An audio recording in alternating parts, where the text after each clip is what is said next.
There is no one trick to make your song a hit. There's no magic button or a plugin. Can I show you that something that brings me more joy than it should? Studio hang. And my lights kick on. Kind of looks good with the lights off in here, but okay, we got stuff to do. So we just got done 2 weeks worth of recording in here. Lots of different kinds of stuff. We went straight from metal, a female-led metal guitar riff rock, freaking awesome, heavy, to very classic country with pedal steel and brushes and the whole bit. So we probably couldn't have made a harder left turn from the music industry perspective, but there were quite the insights that I had through those processes. And so I wanted to talk about them.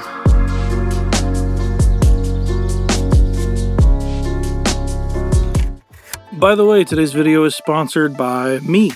Besides doing the YouTube thing, we do have a commercial recording studio where we track, mix, and master bands from all over. If you guys are interested in getting your songs mastered, check out the QR code right here, or the link in the description, or in the pinned comment down below. Mastering can be kind of weird. If you've never been through the process, it might seem like a little bit of black magic. The way I do it is very collaborative.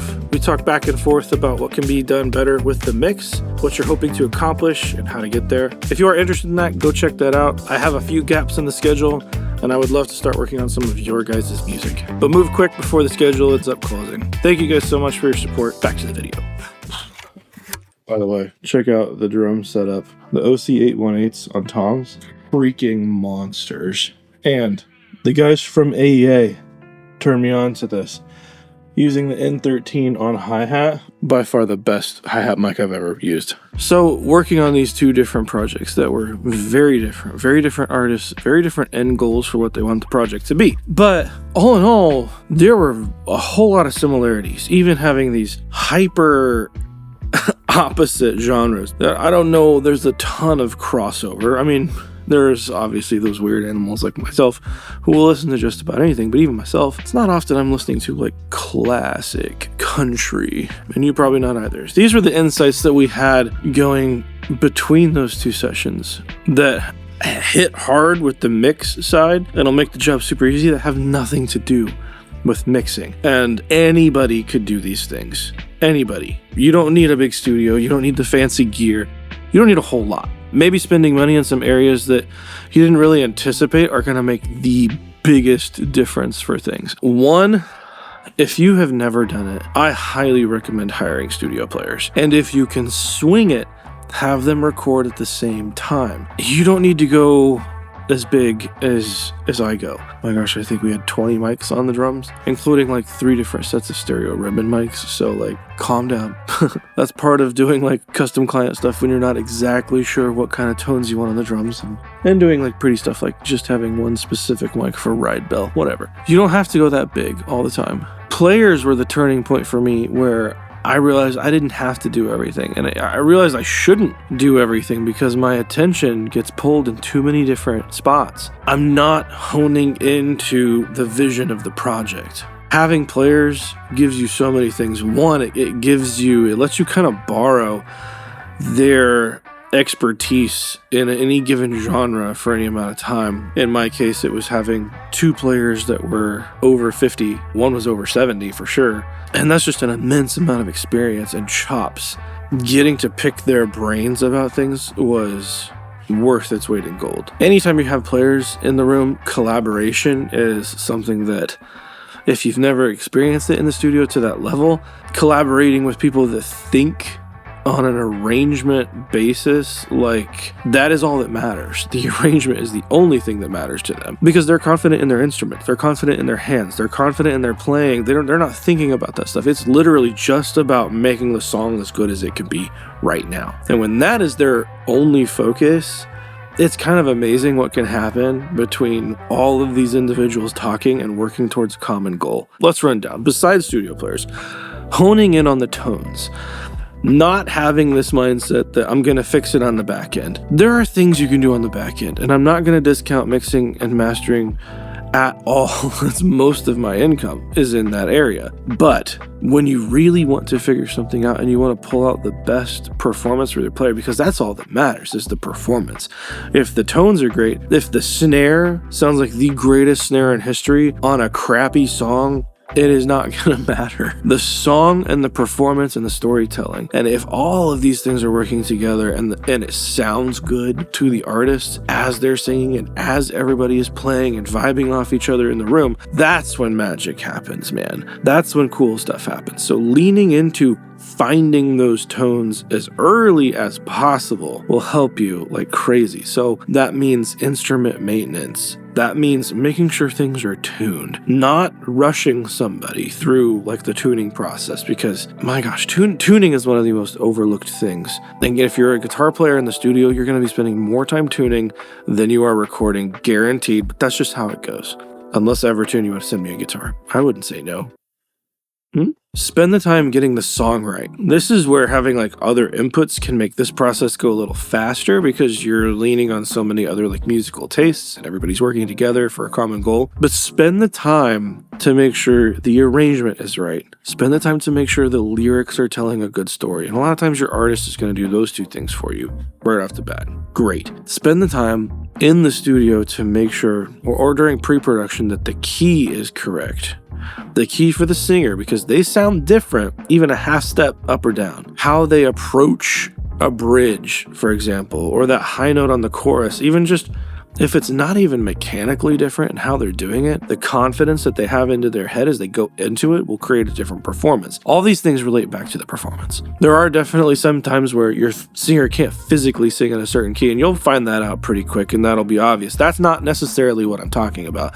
I'm more speaking like the nuance of, does this feel right here? There was one song in the country session where we kind of went back and forth on a song, and we were effectively double timing this. So we were flirting with like 144, 145, 146. No, that doesn't feel right. That doesn't feel right. Really, it was a difference of not even a quarter note, but the timing of the eighth note. So it was even a smaller degree of change than 1 BPM. Once we found it, it was just right. And it's hard to describe what that feels like when you have like 6 people in the room go, that's the one. That's where it needs to be. And it's funny because we kind of all realized it at the same time. And again, having those players there in the moment, even if they're not recording right off the bat, but having them there to mime their instruments, and like, you need to hear what the acoustic guitar is going to do at that tempo, because that little like eighth note subdivision in their right hand, how does that relate to what the drums are doing at that tempo? How does that relate to the groove the bass players play?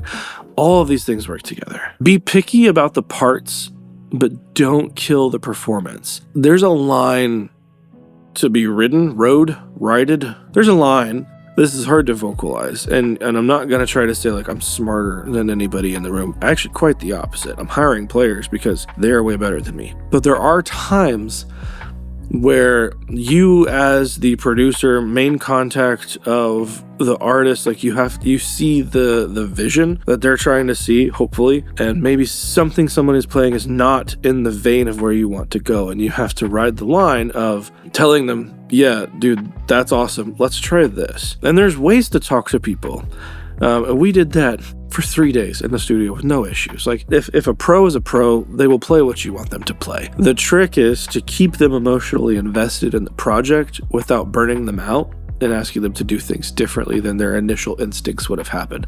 We even see it in ourselves sometimes. Sometimes we'll do like a mix 1, mix 2, and then things are still changing. And then it's like, well, you don't trust my instincts? What do you want? Why did you hire me? The same thing happens with players. There's ways, if you think about it, that you want to be talked to as a mixer or producer, that a player also wants to be talked to like that. They want to be respected for their ideas and their contributions, but just learn to not be a douche, I guess.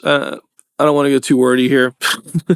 Ultimately, with that, you want to make sure that the story is told and the emotion comes out in the performance over it being technically perfect. There were times where my guitar player wanted to redo something because it wasn't what he thought he wanted to portray himself as, but man, it would just grind it. And there was one little tiny flub in this thing, but everything else ripped, and it was just emotionally perfect for the moment. So I let him retake it, but We both listen to it. We both like that first pass that was just raw. And sometimes that's okay. This one's a little harder. If you're just starting doing stuff like this, learn to feel the pocket. It took me a little while to be able to feel the pocket in my body and know when somebody's on or off or ahead or behind. Eventually it just becomes complete second nature to you. I don't listen to the click in the control room unless I have a player that I really can't trust. What I'm doing is I'm listening to the band as a whole.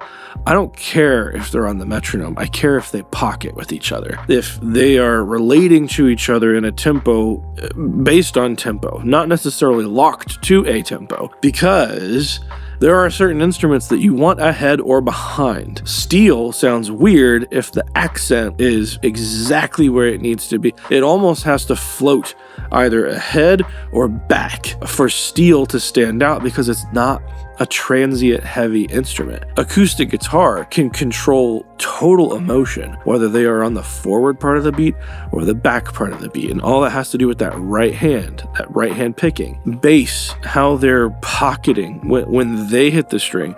Is it right on that snare? Is it right before the snare? Is it before or after the kick drum? How that release and attack relationship happens based around tempo affects so much of how the song feels. And learning how to notice that and articulate it, if you want to feel that, go listen to some neo soul. I am really into Molass right now. Dear friend, go check that out. You will feel the pocket very quickly. That is an extreme example. All that to say, approach this back to more simple tempos, and you can kind of use this as a little bit of a superpower to tell a little bit of a different story. And this is the big one. My inclination as a producer, I feel like I came of age at a time where the wall of sound was something everybody was trying to achieve. And I think it's important to realize we are not all Mutt Lange. We are not all insane enough producers to make the wall of sound work. There's a time and place for it. But even that mindset in other genres has always been in the back of my head, whether I knew it or not. If there's a gap or a space, I feel like it needs to be filled with something interesting for the listener. But something that I've learned and that has really become something that I'm trying to be okay with more is being okay with space and knowing that it doesn't always have to be filled with something. A distraction is a distraction, even if it's tasteful. If you give someone time to realize what's happening, it can breed this tension so that when the payoff in the song comes, it's a payoff. If you're constantly feeding them, it can almost come off like musical pandering sometimes, especially when it's forced. Oftentimes, the music will let you know what it wants. You just have to kind of sit with it and be patient and realize what it wants. And this sounds really woo-woo and it sounds really hippie, but it's totally true. It's kind of wild how 6 or 7 of us can sit in the room and we can all realize the same thing because we are all focused on what the song wants. We may initially have different directions of where the song wants to go because when all you're working off of is a chord chart and a vocal line, the possibilities are literally endless. Once that comes down to let's narrow the vision into what the artist wants, now let's go sit and play. Everybody bringing their ideas to the table, the artist, you, players, whatever it is. Once those are out, as long as you are genuine in your approach to, let me focus on what's right in front of me right now, you kind of be surprised at how well that stuff comes out with all of these other pieces being met. The song's good. You've put thought into the arrangement. The performance has been protected above anything else. You're getting the tones right early. All these things are happening, right? Not one of these are going to make a good song. Missing one of these is not going to make a bad song.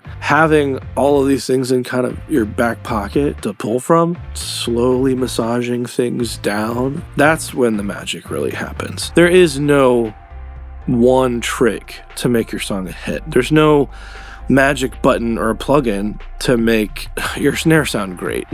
There is none of that. But if all of these other pieces fall together and you have done everything you can do up to that point, you may just have yourself a pretty good song. That was just something I had thought and I wrote down as I finished up these couple sessions because it was kind of a marathon of very different things. The whole process was kind of an exercise in commitment. I've talked about that a lot on the channel, how I'm very much one to commit to something. Commit to a guitar tone, commit to compression, commit to a room sound, commit to this snare drum, or commit to these cymbals, or whatever it is. And it was very much an exercise in that. The pushback, I think, is that it can be limiting. My rebuttal to that would be that it's kind of freeing. It frees you up to move on.